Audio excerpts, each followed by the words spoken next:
I'm going to be discussing shoulder dislocations as they are a very common upper joint disorder. So, an introduction of shoulder dislocation is that they account for about 50% of all major joint dislocations. The shoulder is particularly prone to dislocation because of its shallow glenoid socket that's supported by only a small portion of the humeral head. Dislocations can occur anteriorly, posteriorly, or inferiorly and may be complete or partial. Strong forces such as direct blows, extreme rotation, contact sport injuries, motor vehicle accidents, or falls typically cause dislocation. Associated soft tissue damage, including stretched or torn ligaments, can complicate this injury. Management does involve understanding pathophysiology, proper evaluation, and coordinated care by interprofessional teams. An anatomical overview. So, the shoulder has a complex structure that provides exceptional range of motion but limited stability, which makes it prone to dislocation. It is made up of three bones: the humerus, scapula, and clavicle, along with four joints: the glenohumeral, which is the main shoulder joint, the acroclavicular, the sternoclavicular, and the scapulothoracic joint. So the glenohumeral joint consists of a humeral head fitting into the shallow glenoid socket that allows mobility but reduces stability. You also have ligaments and a joint capsule that connect the humerus to the glenoid and provide primary stability. The labrum, which is a wedge-shaped cartilage rim that's around the glenoid socket, deepens to improve stability and also serves as the attachment site for the long head of the bicep tendons. Injury to this area can cause further shoulder issues. You also have the rotator cuff muscles and tendons that play a key role in stabilizing the shoulder by keeping the humeral head centered in the shallow socket while enabling lifting and rotation. The deltoid muscle, which is the largest shoulder muscle, helps lift the arm once it is raised away from the body. So the overall shoulder's design, it prioritizes mobility over stability, making it more susceptible to dislocation. So, for the pathophysiology aspect of this disorder, the most common is going to be your anterior dislocation, which makes up about 95 to 97% of this disorder. So, what this means is that the upper arm bone is going to pop outward towards the front of the shoulder, and how this usually happens is by falling on an outstretched arm or when hit very strong. So in contact sports such as football and basketball, the anterior dislocation is going to be the most common. So how the arm is going to look is that the arm is slightly away from the body and is turned outward with the shoulder looking squared off and the top bone looking more visible. So, possible associated injuries with this is nerve damage, tears of labrum, fractures of the socket, or fractures of the top of the arm bone.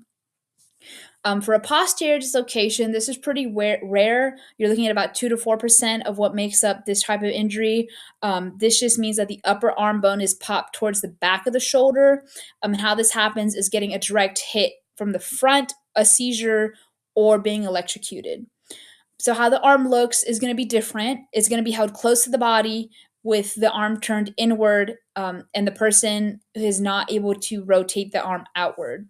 So possible associated injuries is looking at high risk of fractures of the upper arm bone, rotator cuff tears, and labrum injuries. So, how this is typically diagnosed is that you're going to have a physical examination first. So, the doctor is going to look at arm position. So, as stated previously, you have the anterior dislocation with the arm turned outward and slightly away from the body, posterior dislocation, which is the arm turned inward but cannot rotate outward. This type of dislocation is typically missed.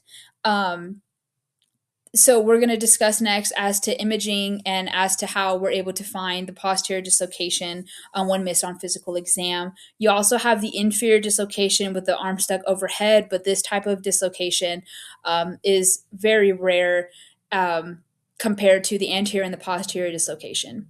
So there's also going to be signs of pain, inability to move the shoulder, nerve and blood vessels are going to be checked since the shoulder dislocation can injure nerves and arteries. The doctor is going to test the sensation of the arm, the strength, along with arm pulses. So you have imaging diagnostics. So the first and most essential imaging test you're going to do is an X-ray, and you're going to be taking multiple views. So you're going to be looking at a anterior posterior view, which is the AP view, which is going to show vertical displacement. Auxiliary view, which is going to show front and back displacement. The Val-Peel view, which is used if the arm cannot be lifted. This is where an arm is going to be stayed in a sling, and the patient is going to be leaned back slightly for this X-ray view. And you're also going to have a scapular Y view, which is going to help confirm the direction of the dislocation. So when you know if different imaging or more special imaging is going to be needed, it's typically not right away if the x-rays are not clear, but they might order a special x-ray view, which is going to help detect for Hill-Sachs or glenoid injuries. You can also get an MRI, which is going to be done typically in younger patients to look for a labial tear, or an older patient to check for rotator cuff tears. There's also the CT scans that's going to assess bone loss or complex, or if there's chronic or complex rotator or dislocation injuries.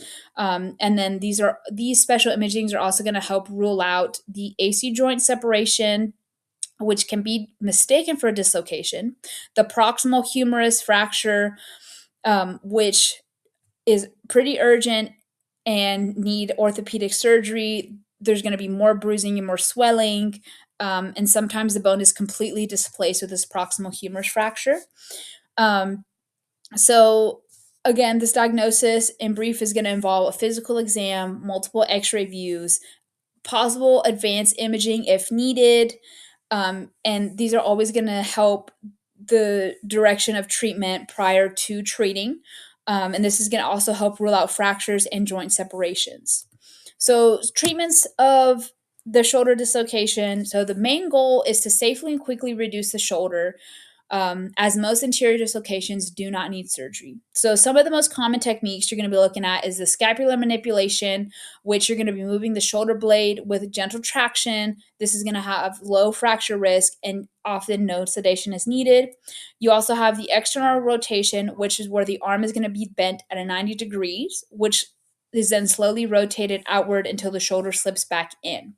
You also have the Cunningham, where the patient is relaxed and an assistant is helping massage the shoulder, and helps pop the shoulder back into the socket. And this is pretty common because the sedation is rarely needed. So for posterior dislocation treatment, the patient is going to be lying back while an assistant pushes the humeral head forward and the doctor applies traction with the rotation. So for the first three is typically going to be used for an anterior dislocation, as again, it is the most common. So recovery outlook. So first time dislocations heal pretty well. Pain is going to be improved quickly. For the reoccurrence, it is higher in young athletes, but lower in older adults. Recovery, you're going to be looking at 1 to 3 weeks in a sling, along with physical therapy, and a full recovery in about 6 to 12 weeks. So there are some complications. There's recurrent instability, temporary nerve injury. There could be possible rotator cuff tears, and in older patients looking at possible arthritis.